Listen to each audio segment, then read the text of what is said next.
চাপ দিন লাগতো না। লাইট বাসলে আমি জানতাম কি আপনি দেশে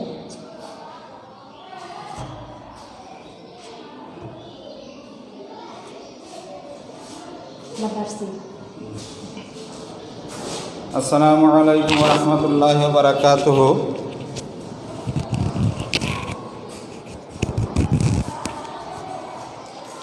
নাহমাদুহু ওয়া নুসাল্লি আলা রাসূলিহিল কারীম, আম্মা বা'দ। মহান আল্লাহ পাকের দরবারে লাখো কোটি শুকরিয়া যে আল্লাহ পাক আমাদেরকে এই কোভিড-19 করোনা ভাইরাসকালীন আমাদের সকলকেই সুস্থ রেখেছেন।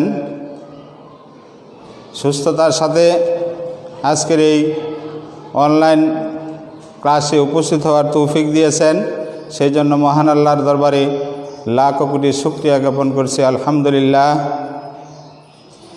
আশা করি তোমরা সকলেই মহান আল্লাহর অশেষ রহমতে তোমরা সুস্থ আছো, ভালো আছো, সেই কামনা করি।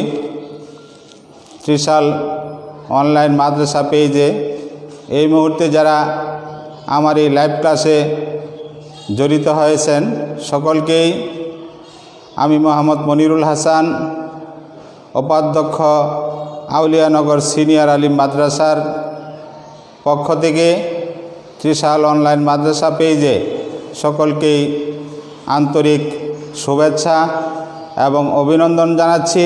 সাথে সাথে 2020 শিক্ষাবর্ষ পেরিয়ে 2021 শিক্ষাবর্ষে আমরা পদার্পণ করেছি।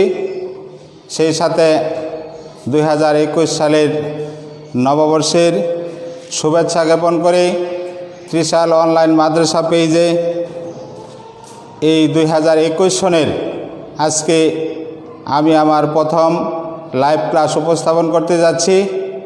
আপনারা দূরে এবং কাছে যে যেখানে আছেন এই মুহূর্তে যারা আমার লাইভ ক্লাসে জড়িত হয়েছেন আপনাদের সকলকেই আমার এই ক্লাসটি লাইক এবং শেয়ার করে অন্যদেরকে দেখার সুযোগ করে দেওয়ার আহ্বান রেখেই আমি আমার আজকের ক্লাস শুরু করতে যাচ্ছি। সম্মানিত সুধী, অভিভাবকবৃন্দ, প্রিয় আলিম ক্লাসের শিক্ষার্থীবৃন্দ, আমি তোমাদের সামনে আজকে আলিম প্রথম বর্ষের আরবি দ্বিতীয় পত্রের একটি ক্লাস উপস্থাপন করতে যাচ্ছি। কাজেই আলিম ক্লাসের প্রথম বর্ষের ছাত্রছাত্রীদেরকে এই মুহূর্তে বই খাতা নিয়ে তোমাদের টেবিলে বসার আহ্বান করছি, যাতে তোমরা প্রয়োজনীয় বিষয়গুলি নোট করে রাখতে পারো, লিখে রাখতে পারো, সেই জন্য তোমাদেরকে আহ্বান করছি। সুপ্রিয় শিক্ষার্থীবৃন্দ, আমি আজকে আলিম প্রথম বর্ষের আরবি দ্বিতীয় পত্র অর্থাৎ আল কাওয়াইদুল লুগাতিল আরাবিয়া এর নাহু অংশ থেকে তোমাদের মাঝে একটি বিষয় তোমাদের মাঝে উপস্থাপন করতে যাচ্ছি। যে বিষয়টি তোমরা ইতিপূর্বে ইবতেদায়ী পঞ্চম শ্রেণী থেকে তোমরা আরবি ব্যাকরণের যে বিষয়গুলি তোমরা পড়েছ, অধ্যয়ন করেছ, সেই বিষয়গুলি এই আলিম প্রথম বর্ষের আরবি দ্বিতীয় পত্রে অন্তর্ভুক্ত রয়েছে। আজকে যে প্রশ্নটি তোমাদের মাঝে আমি আলোচনা করতে যাচ্ছি আমি হোয়াইট বোর্ডে লিখেছি, তোমরা সকলে দেখো। মাহিয়াল কালিমা, কালিমা কি, কালিমা কাকে বলে, ওয়াকাম কিসমাল্লাহু, এবং তার কয় প্রকার, প্রকার কয়টি, বাইয়িন বিল আমসিলা, উদাহরণ সহ বর্ণনা করো। তো সুপ্রিয় শিক্ষার্থীবৃন্দ, তোমরা সকলেই জানো তোমাদের যে প্রশ্নগুলি ছোট ছোট প্রশ্নের ছোট উত্তর দিতে হয়, অল্প কথায় উত্তর দিতে হয়, যেহেতু নম্বর 5, এই জন্য শর্ট করে তোমাদের সেই উত্তরগুলি পরীক্ষার খাতায় লিখতে হবে। এখানে বিস্তারিত আলোচনা না হলেও চলবে, মূল বিষয়টুকু যদি তোমার অন্তর্ভুক্ত থাকে তাহলেই তোমার যথেষ্ট হবে। তাহলে প্রথমে আছে মাহিয়াল কালেমা, কালেমা কি, কালেমা কাকে বলে। তোমরা সকলে এই বিষয়টি সম্পর্কে অবগত আছো এবং জানো। দাখিলে তোমরা খুব ভালো করে এই প্রশ্নটি পড়ে আসছো, অন্যান্য ক্লাসে পড়ে আসছো। তারপরেও যেহেতু তোমাদের বিষয়ের অন্তর্ভুক্ত রয়েছে, সেই জন্য তোমাদের মাঝে আলোচনা করছি। কালেমা আরবি শব্দ, এর বাংলাতে যে অর্থ করি আমরা পদ, শব্দ, অর্থাৎ বাংলা ব্যাকরণে আমরা পদের আলোচনা করি, ইংরেজি গ্রামারে আমরা পার্টস অফ স্পিচ নিয়ে আলোচনা করি। আমরা বাংলাতে পদের সংজ্ঞায় আমরা জানি যে বাক্যের অন্তর্গত প্রত্যেকটি অর্থবোধক শব্দকেই পদ বলে। অর্থাৎ একটা বাক্যের মধ্যে যতগুলি শব্দ থাকে প্রত্যেকটা শব্দই হচ্ছে এক একটা পদ। এখন এই পদের ভিন্নতা আছে, পরে আলোচনা করা হবে। অর্থাৎ বাক্যের মধ্যে যে শব্দগুলি থাকে প্রত্যেকটা শব্দই হচ্ছে এক একটা পদ। এখানে আরবিতে তোমাদের কালেমার সংজ্ঞা দিতে গিয়ে কালেমার কিছু শাব্দিক অর্থ আছে।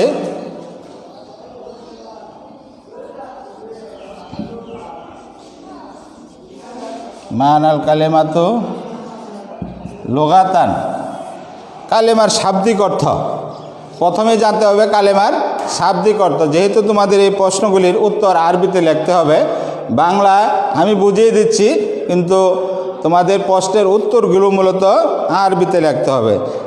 আল কালিমা, এই কালিমা শব্দটা হচ্ছে আল কালেমা,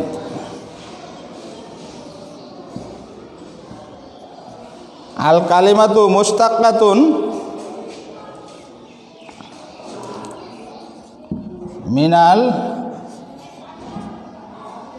কালামে। এই কালেমা শব্দটি কাপ লাম মিম এই কালমুন শব্দ থেকে নির্গত হয়েছে। এর অর্থ হচ্ছে মানাহা, এর আরবিতে কয়েকটি অর্থ আছে। যেমন একটি অর্থ হচ্ছে আল কাউলু, আল কাউলু কথা। আল কাউলু শব্দের অর্থ হচ্ছে কথা। যেমন এটার আরবিতে একটা উদাহরণ আছে, যেমন ওয়াতাম্মাত কালিমাতু রাব্বিকা, ওয়াতাম্মাত কালিমাতু রাব্বিকা। এখানে কালিমা শব্দটি কথা অর্থে ব্যবহার হয়েছে। যেমন কালিমার আরেকটি অর্থ আছে আল ইরাদাতু, আল ইরাদাতু শব্দের অর্থ ইচ্ছা করা। যেমন কাযালিকা হাক্কাত কালিমাতু রাব্বিকা, কোরআনে একটা আয়াত আছে কাযালিকা হাক্কাত কালিমাতু রাব্বিকা। এখানে কালিমা শব্দটি ইরাদা বা ইচ্ছা অর্থে ব্যবহার করা হয়েছে। আরেকটি অর্থ আছে আল হুকমু, আল হুকমু, যেমন কালিমাতুল্লাহি হিয়াল উলিয়া। এখানে কালিমা শব্দটি হুকুম শব্দের অর্থে ব্যবহার করা হয়েছে। আরেকটি অর্থ রয়েছে, যেমন আল খুতবাতু, আল খুতবা শব্দের অর্থ বক্তব্য। কালিমা শব্দের আরেকটি অর্থ হচ্ছে আল খুতবা। যেমন আলকাল খাতিবু কালিমাতুহু, একটা বাক্য আছে আলকাল কালিমাতু, আলকাল খাতিবু কালিমাতুহু। এখানে কালিমাটি খুতবা অর্থে ব্যবহার করা হয়েছে। আবার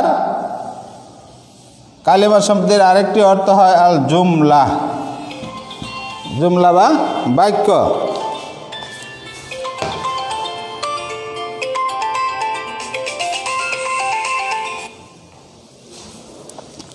সুপ্রিয় শিক্ষার্থীবৃন্দ, কালিমার আরেকটি অর্থ হচ্ছে আল জুমলা বা বাক্য। যেমন লা ইলাহা ইল্লাল্লাহু কালিমাতুত তাওহীদ। আবার কালিমা শব্দের আরেকটি অর্থ হচ্ছে আল লাফজুল ওয়াহিদ।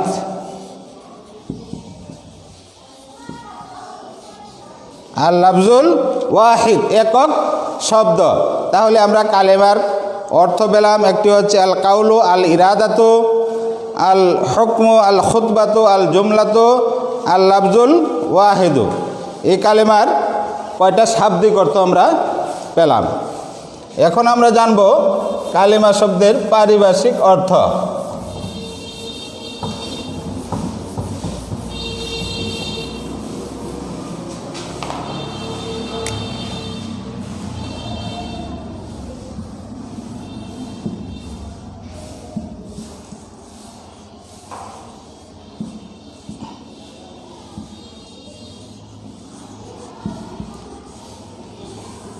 কালেমার পারিভাষিক অর্থ আমরা জানব। কালেমার পারিভাষিক সংজ্ঞা দিতে গিয়ে হেদায়েতুন নাহু গ্রন্থকার একটি সংজ্ঞা দিয়েছেন। কালা সাহেব হেদায়েতুন নাহু গ্রন্থকার কালেমার সংজ্ঞা দিতে গিয়ে বলেন, আল কালিমাতু লাফজুন,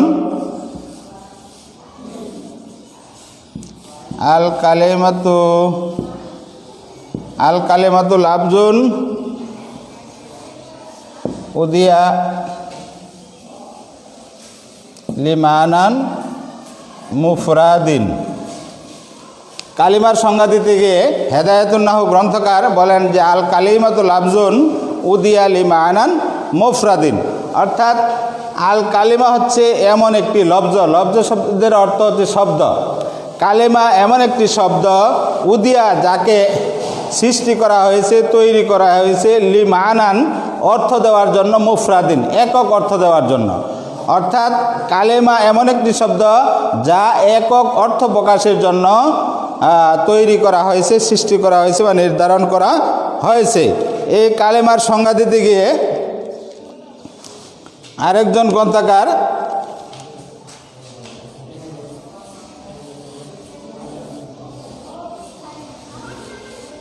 কালা সাহিবু মা দুরুসিল আরাবিয়া,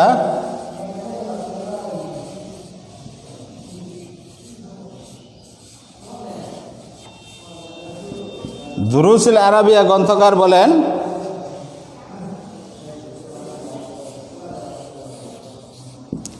হিয়া লাফজুন ইয়াদুল্লু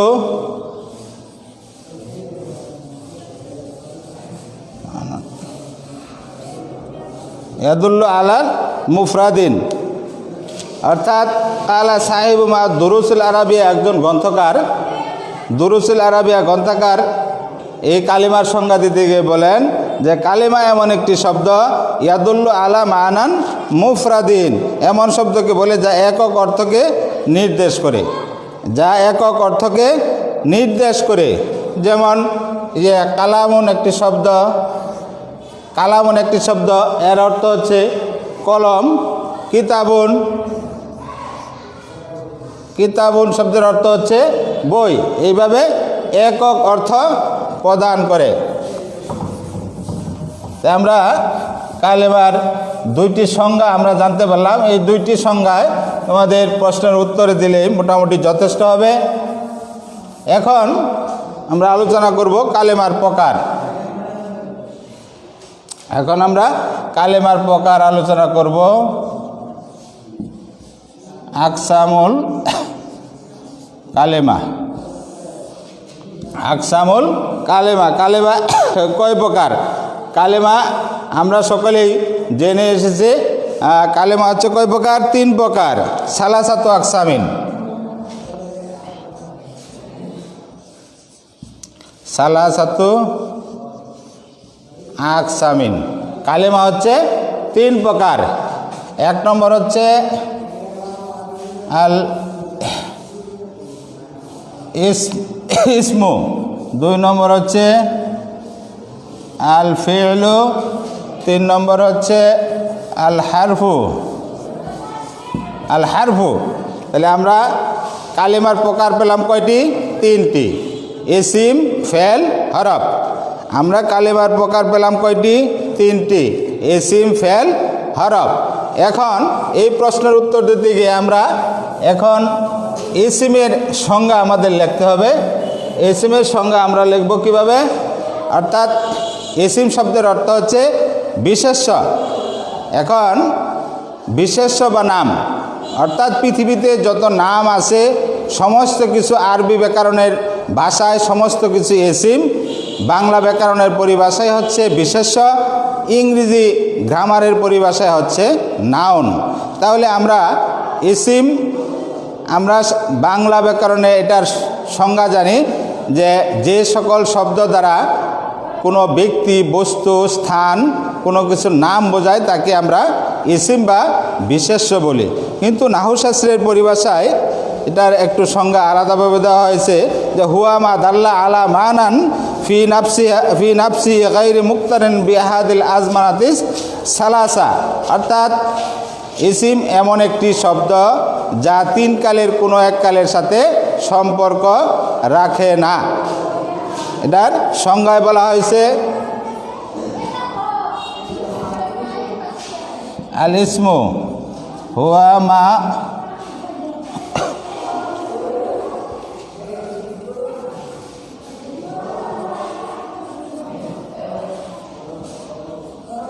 মা দাল্লা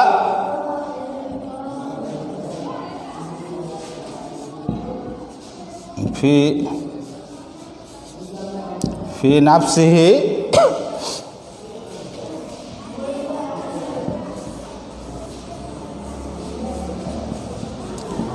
বিগাইরি মুক্তারিনিন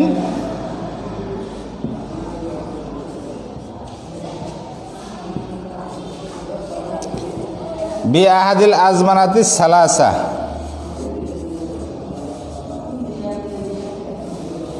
বিআহাদিল আজমানাতিস সালাসা অর্থাৎ ইসিম হচ্ছে এমন একটি শব্দ যা নিজের অর্থ নিজে প্রকাশ করতে পারে, কিন্তু তার মধ্যে তিন কালের কোনো এক কাল পাওয়া যায় না।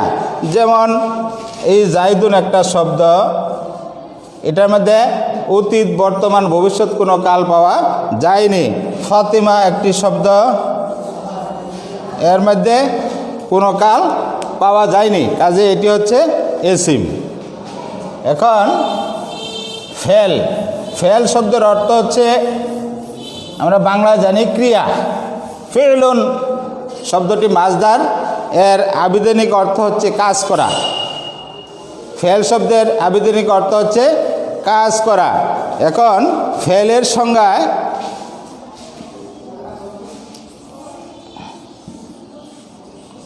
ফেলের সংজ্ঞা নাহবিদগণ বলেন যে ফেল এমন একটি শব্দ যা নিজের অর্থ নিজে প্রকাশ করতে পারে এবং তার মধ্যে তিন কালের কোনো এক কাল পাওয়া যায়। আর বাংলাতে আমরা ক্রিয়াপদের সংজ্ঞায় বলি যে শব্দ দ্বারা করা, হওয়া, যাওয়া, খাওয়া, কোনো কাজ করা বোঝায় তাকে আমরা ক্রিয়াপদ বলি। আরবিতে ওইটাই, তারপরেও নাহুশাস্ত্রের পরিভাষায় এর সংজ্ঞা হচ্ছে যে ফেল হচ্ছে এমন একটি শব্দ যা নিজের অর্থ নিজে প্রকাশ করতে পারে এবং তার সাথে তিন কালের কোনো এক কাল পাওয়া যায়। এর সংজ্ঞা বলা হয়েছে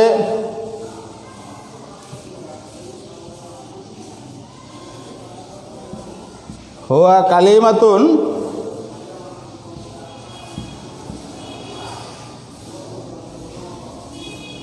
তাদুল্লু আলা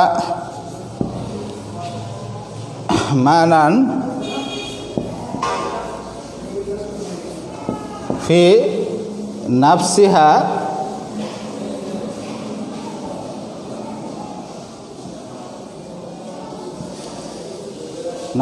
দালালাতান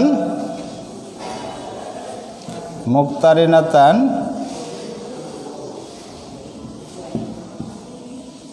বিআহাদিল আজবানাতিস সালাসা।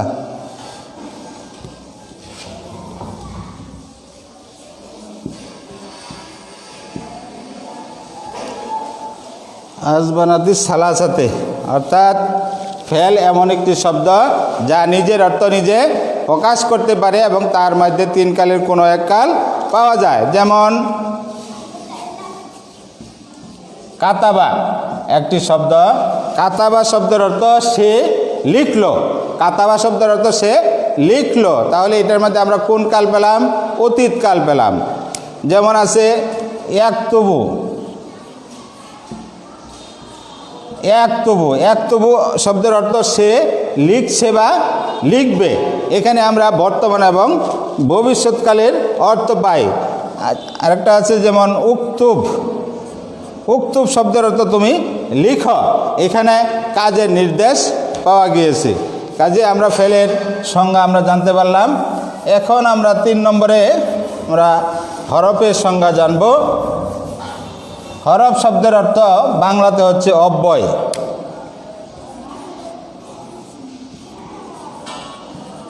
হরফ শব্দের বাংলা অর্থ হচ্ছে অব্যয়, অর্থাৎ যার কোনো ক্ষয় নেই। বাংলাতে অব্যয় পদ ছাড়া যেমন বাক্য গঠন করা সম্ভব হয় না, আরবিতেও এই হরফ ছাড়া বাক্য গঠন করা কোনোভাবেই সম্ভব নয়। আর হরফগুলি নিজে নিজের অর্থ প্রকাশ করতে পারে না অন্য শব্দের সাথে মিলা না পর্যন্ত। এই হরফের সংজ্ঞায় বলা হয়েছে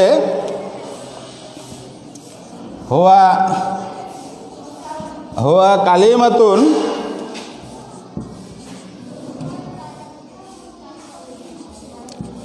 লা তাদুল্লু আলা মানান